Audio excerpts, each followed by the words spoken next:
Tikus ini dengan santainya duduk di atas kepala si bocah. Ia lalu membuka peti yang dibawanya, dan dibuangnya air yang ada di dalam peti itu hingga mengenai muka Alice.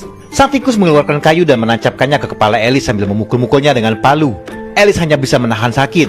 Lalu ia mengeluarkan batu dan meletakkannya ke kepala Alice. Kemudian ia mengeluarkan wajan dan mengambil air dengan wajan tersebut. Sepertinya tikus ini sedang menyiapkan perapian untuk memasak.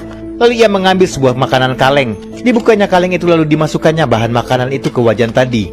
Tak hanya satu jenis bahan makanan saja, ia mencampurkan beberapa bahan. Lalu kemudian diaduk-aduknya bahan makanan dalam wajan. Tikus ini mengeluarkan sebuah celurit. Dengan celuritnya ia memotong rambut Alice. Kemudian diletakkannya di bawah wajan. Sang tikus lalu menyalakan korek api dan membakar potongan rambut Alice tadi. Ternyata benar ia hendak memasak makanan. Alice merasa tingkah tikus itu sudah kelewatan. Lalu sambil menutup hidungnya ia menceburkan kepalanya ke dalam air.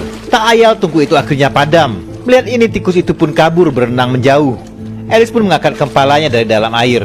Tiba-tiba si kelinci aneh muncul lagi. Kali ini ia mendayung sebuah sampan.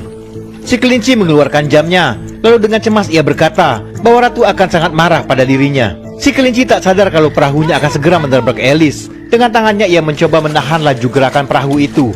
Perahu itu pun menjadi oleng. Lalu biskuit dan gunting yang ada di perahunya pun jatuh.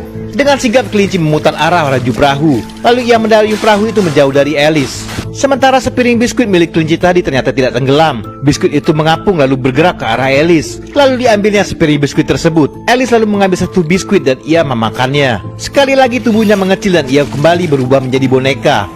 Samudi